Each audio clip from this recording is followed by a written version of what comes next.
अब हम लोग जो है बात कर रहे हैं मूल अधिकार का। इसके पहले हम लोगों ने जो है 5 को पार्ट पढ़ लिए हैं, ठीक है, 5 बात पढ़े हैं इसका। अब जो है पार्ट नंबर 6 की बात करेंगे, ठीक है। सबसे पहले आप लोग जो है प्ले लिस्ट पे जाइए और प्ले लिस्ट में जा करके इसमें जितने मूल अधिकार पढ़ाए गए हैं, ठीक है, जितने वीडियो पढ़ाए गए मूल अधिकार के 5 वीडियो को पहले देखिए। सीरियल वाइज से भारतीय संविधान का प्ले लिस्ट बना हुआ है, ठीक है। और उसके बाद तब जो है इस वीडियो को देखिए। तो सबसे पहले करना क्या है कि सबसे पहले इस चैनल को सब्सक्राइब कीजिए, लाइक कीजिए और शेयर कीजिए, ठीक है। इसके बाद बैठ करके पढ़िए।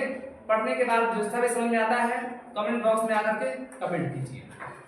चलिए अब हम लोग बात करते हैं, ये सबसे मोस्ट इंपोर्टेंट टॉपिक है मूल अधिकार, जो कि तमाम प्रकार की परीक्षाओं में पूछे जाते हैं।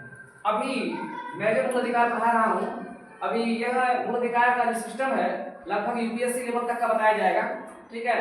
इसके बाद जो है आगे जब पढ़ाया जाएगा, जब मूल अधिकार खत्म हो जाएगा तो जो जज की परीक्षा में जो क्वेश्चन पूछे जाते हैं, ठीक है, उस तरीके से पढ़ाया जाएगा। उसके लिए थोड़ा और विचार करना होगा। सबसे पहले इसको हम लोग देखें। सबसे पहले बात करेंगे मूल अधिकार। मूल अधिकार का वर्णन जो है, जैसे मैं बार बार बताता हूँ कि यह जो है भाग 3 में है, ठीक है। भाग 3 को ऐसे लिख सकते हैं और भाग 3 को ऐसे भी रोमन अंक में लिखा जाता है। इसके बाद जो है मूल अधिकार अनुच्छेद 12 से 35 तक है। इसके पहले मैंने अनुच्छेद 12 और अनुच्छेद 13 पढ़ा लिया है। यह पिछले वीडियो में जा करके पार्ट जो 5 नंबर वीडियो है उसमें 12 और 13 अनुच्छेद मिलेगा, उसमें इसके विषय में आप जान सकते हैं। 12 में जो है राज्य की परिभाषा बताई गई है और 13 में जो है मूल अधिकार के संतत जो भी विधि बनाई जाएगी वह विधि मूल अधिकार के अंदर हो सकती है, लेकिन मूल अधिकार से बड़ी नहीं हो सकती, ठीक है। अगर बड़ी विधि होगी मूल अधिकार से, उस विधि को संविधान में क्या कर दिया जाएगा, सुप्रीम कोर्ट उसको क्या कर देगा, सुप्रीम कोर्ट के पास सुप्रीम पावर है, उसको डिलीट कर सकता है, ठीक है। इसलिए मूल अधिकार से बड़ी कोई विधि नहीं हो सकती, इस बात का ध्यान रखें। ये सब बातें जो है 12 और 13 अनुच्छेद में बताया गया है इसके विषय में, राज्य के विषय में, इसके विषय में, तो उससे पिछले वीडियो में जाके देख सकते हैं। अब आगे की बात करते हैं, ठीक है। तो अब जो है बात करेंगे कि जो हमारे मूल अधिकार कितने हैं। तो बार बार मैंने बताया कि मूल अधिकारों की संख्या सबको मालूम है कि 6 है, ठीक है। इसमें जो है पहला जो मूल अधिकार है इसकी संख्या, टोटल संख्या 6 हो जाएगी।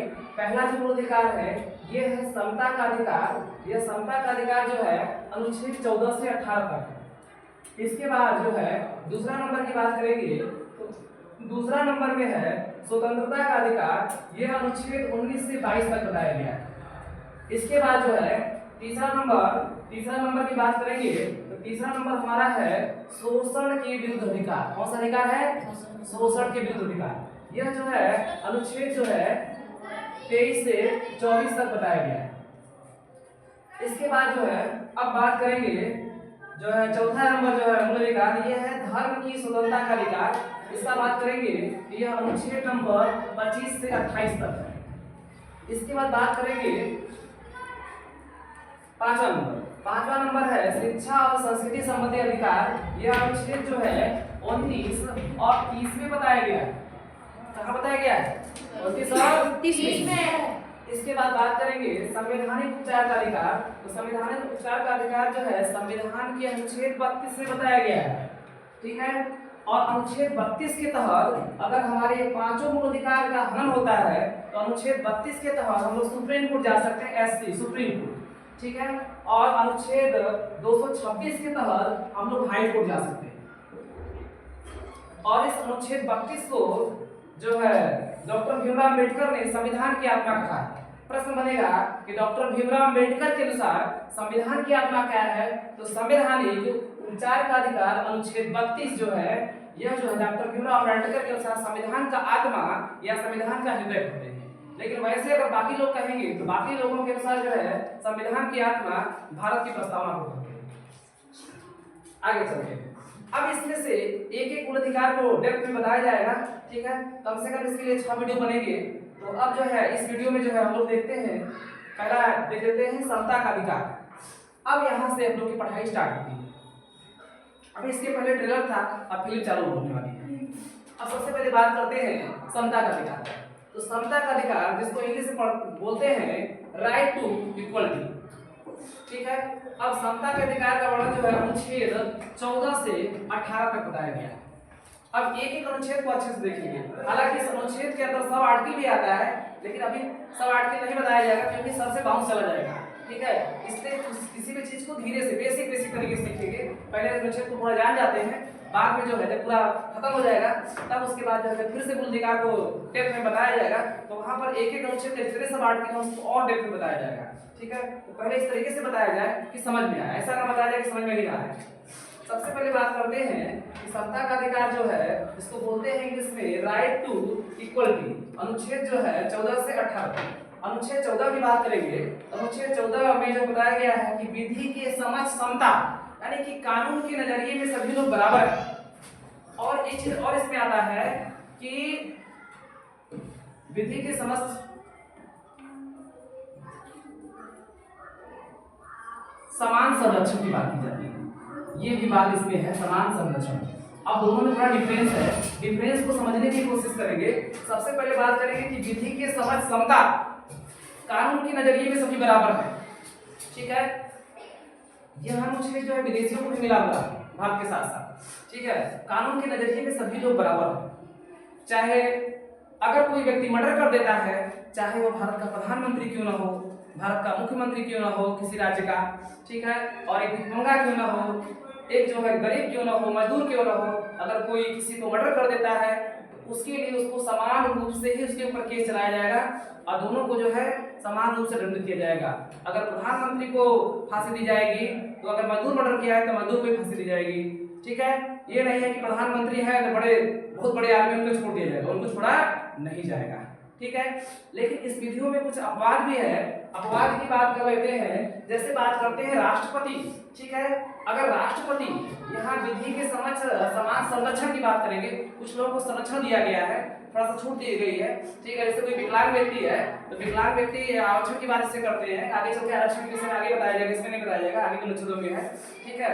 तो उसको समान संरक्षण दिया गया है ताकि वो बराबरी पा सके। आरक्षण का मतलब ये नहीं होता है कि उसको जो है समानता का उल्लंघन करा, नहीं, समानता का उल्लंघन नहीं करा। यहाँ पे इसलिए बताया गया है कि विधि के समक्ष समता और विधि के समक्ष समान संरक्षण, तो उसको SC ST OBC को जो आरक्षण दिया जाता है वो समान संरक्षण के तहत दिया जाता है। इससे कुछ बच्चे प्रश्न कर सकते हैं कि समता का अधिकार है तो SC ST के आरक्षण को हो गया, OBC के लिए हो गया, तो आरक्षण की व्यवस्था जो समान संरक्षण के लिए, ताकि उनको संरक्षण दिया गया है ताकि वो पीछे हो गए तो उनको आगे बढ़ने के लिए सब दिया गया है, ठीक है। तो इसलिए जो है यहाँ पर संरक्षण की बात की गई है। अब जो है बात करते हैं मेन रूप से जो है राष्ट्रपति, क्या राष्ट्रपति के साथ ऐसा होगा? नहीं, राष्ट्रपति के साथ ऐसा नहीं हो सकता है। राष्ट्रपति भारत का प्रथम नागरिक होता है, उसको संरक्षण दिया गया है। क्या संरक्षण दिया गया है? ऐसा बात नहीं, उसके खिलाफ ही कार्रवाई हुई, लेकिन कार्रवाई कम से कम 2 महीने तक नहीं होगी, ठीक है। 14 दिन पहले संसद उसको सूचना देगा। राष्ट्रपति के ऊपर जो है राष्ट्रपति किसी का अगर मर्डर कर देता है उसको फांसी नहीं हो सकती है तुरंत उसके ऊपर। राष्ट्रपति अगर पद पर अपने है तो राष्ट्रपति को कभी जेल नहीं लाया जा सकता, ये ध्यान देना। राष्ट्रपति सर्वेसर्वा होता है, राष्ट्रपति को जेल नहीं लाया जा सकता है। अब उसके ऊपर जो है उसको 2 महीना पहले उसको सूचना दिया जाएगा, फिर लोकसभा से, राज्यसभा से, ठीक है। उसके बाद जो है 14 दिन पहले उसको रिपोर्ट देना होगा, फिर उसके बाद लोकसभा राज्यसभा में बहस होगी और संविधान के अनुच्छेद 61 के अनुसार राष्ट्रपति के ऊपर जो है महाभियोग चलाया जाएगा और महाभियोग के माध्यम से राष्ट्रपति को अपने पद से हटाया जाएगा। पद से हटाने के बाद तब उसको जो है जेल में जाएगा। यानी कहने का मतलब है कि राष्ट्रपति अगर अपने पद पर बना हुआ है तो किसी भी स्थिति में राष्ट्रपति को जेल में नहीं जाया जा सकता है, ठीक है। तो उसको एक तरह से विधि के समक्ष जो है समान संरक्षण दिया गया। ऐसा नहीं कि राष्ट्रपति मर्डर कर देगा बच जाएगा, नहीं, पद तक नहीं बचेगा, पद तक जो रहेगा उसको बच जाएगा, ठीक है। जब तक 2-3 महीने में उसको वेट करना होगा, उसके ऊपर वो होगा, जब तक महाभियोग पोस्ट से हटाया जाएगा तभी इसके ऊपर कार्रवाई होगी। जब तक वो नहीं हटेगा तब तक उसको न्यायालय में नहीं लाया जा सकता है, क्योंकि राष्ट्रपति भारत का क्या होता है? फर्स्ट नागरिक, पहला नागरिक होता है। इस बात को सब लोग समझ गए होंगे। अब समान संरक्षण की बात करेंगे। कानून के नजरिए सभी बराबर है। जैसे मुख्यमंत्री हैं, जैसे आप जो है कुछ एग्जाम्पल लेते हैं, बच्चे जानते हैं क्योंकि बिहार के बच्चे हैं, तो लालू यादव के विषय में जानते होंगे। अब लालू यादव बहुत बड़े दबंग थे, इस राज्य के मुख्यमंत्री थे, लेकिन उनकी भी धज्जी उड़ गई, ठीक है। क्या हुआ लालू यादव के साथ जो है कि वो जो है उस समय उतने बड़े पोस्ट पर थे, मुख्यमंत्री थे, लेकिन मुख्यमंत्री रहते हुए कहाँ चले गए? जेल में चले गए। लास्ट में उन्होंने अपनी पत्नी जो है श्रीमती राबड़ी देवी को बिहार का मुख्यमंत्री बनाया। ठीक है, इस तरह से देख सकते हैं कि ऐसी बड़ी बड़ी हस्तियां, जो बिहार की बड़ी बड़ी हस्तियां थी, लालू यादव बिहार की बड़ी हस्तियां थी, ठीक है, वो भी जेल चले गए। यानी इस तरह से हम कह सकते हैं कि कानून की नजर में सभी लोग क्या हैं, बराबर। अब जो है आगे बात करते हैं अनुच्छेद 15। अनुच्छेद 15 कहता है कि धर्म, मूल वंश, जाति, लिंग, जन्मजात के आधार पर विभेद का प्रतिषेध है। कहने का मतलब है कि धर्म, मूल वंश, जाति या लिंग के आधार पर किसी के साथ कोई विभेद नहीं किया जाएगा, ठीक है, चाहे वह किसी भी जाति का हो, किसी भी धर्म का हो, किसी भी मजहब का हो, कहीं भी उसका जन्म हुआ उसके साथ विभेद नहीं किया जाएगा। कानून के नजरिए में सभी लोग क्या हैं, बराबर हैं। ये नहीं कि ब्राह्मण है तो ऐड के चलेंगे, नहीं, राजपूत नहीं, चाहे राजपूत हो, चाहे ब्राह्मण हो, ठीक है, चाहे कोई भी राम हो, श्री जो भी जाति का हो, ठीक है, कुहार हो, लोहार हो, जो भी जाति का हो, यादव हो, सभी लोग कानून के नजरिए में क्या है, बराबर है।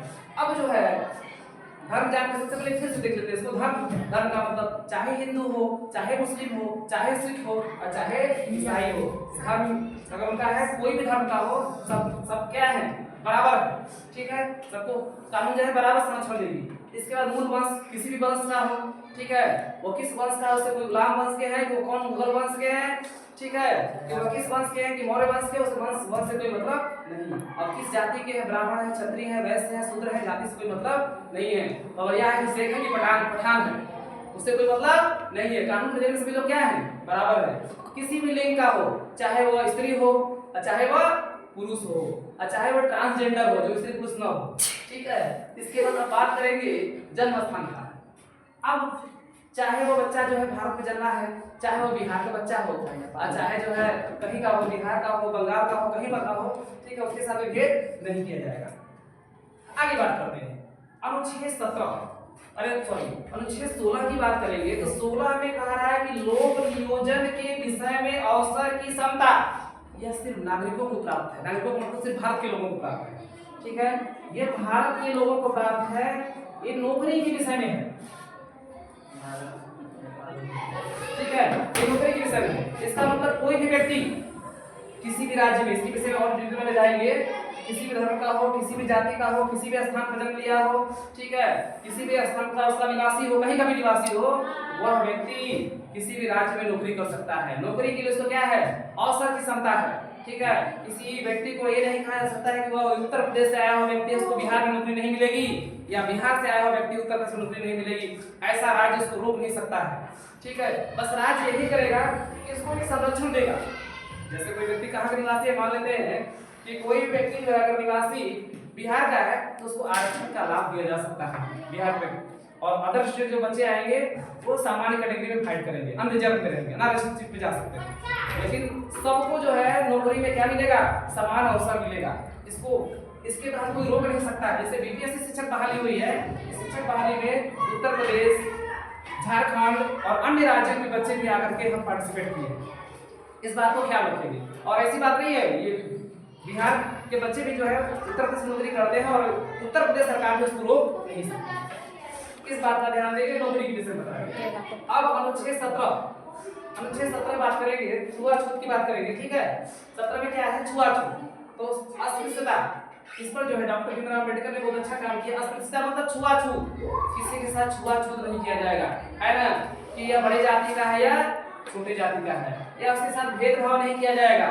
अगर जैसे हिंदू धर्म है, हिंदू धर्म की बात करते हैं, हिंदू धर्म में मंदिर में सभी लोग जा सकते हैं, चाहे एससी हो, चाहे एसटी हो, चाहे ओबीसी हो, उसको रोका नहीं जा सकता है, ठीक है। अन्यथा जो है अनुच्छेद 17 का क्या हो जाएगा, उल्लंघन हो जाएगा, ठीक है, वो कोर्ट में चला जाएगा तो उसका दंडादाय हो जाएगा। इसके बाद जैसे मस्जिद में है, अब मस्जिद में सभी लोगों का जाने का अधिकार है। मस्जिद में जो मुस्लिम धर्म के सभी लोग हैं, चाहे वो मुस्लिम धर्म का अमरिया हो, चाहे शेख हो, चाहे पठान हो, सभी लोग किसी के साथ छुआछूत नहीं किया जा सकता है। यह संविधान का अनुच्छेद 17 कहता है। अस्पृश्यता की बात की गई। आगे बात करते हैं अनुच्छेद 18। अनुच्छेद 18 बताया गया है कि उपाधि कोई नहीं ले सकता है। पहले राजा, महाराजा, महाधिराज, ये सब कोई उपाधि नहीं चलेगी। अब जो है भारत सरकार जो जिसको उपाधि देगी उस उपाधि को ले सकता है। जैसे कोई पीएचडी करता है उसको डॉक्टरेट की उपाधि मिलती है, ये सब हो सकता है। लेकिन अपने मन से राजा, महाराजा, ये सब जितनी उपाधियां थी, ये सभी उपाधियां क्या कर दी गई है, समाप्त कर दी गई है और कोई भी व्यक्ति भारत का विदेश से भी कोई उपाधि नहीं ले सकता है। उपाधि लेने के लिए अगर विदेश सरकार उसको उपाधि देती है, उपाधि लेने के लिए सबसे पहले उस व्यक्ति को भारत के राष्ट्रपति से अनुमति लेनी होगी। ये ध्यान देना। अगर भारत का नागरिक अमेरिका में चला गया और अमेरिका में कोई उसको उपाधि मिल रही है, कोई पुरस्कार मिल रहा है, तो वो जो है भारत के राष्ट्रपति से क्या करना होगा? अनुमति लेना होगा। ठीक है, इस तरीके से हम लोग जो है देख लिए। आज के लिए बस इतना ही और फिर जो है अगले वीडियो में मिलते हैं। थैंक्स।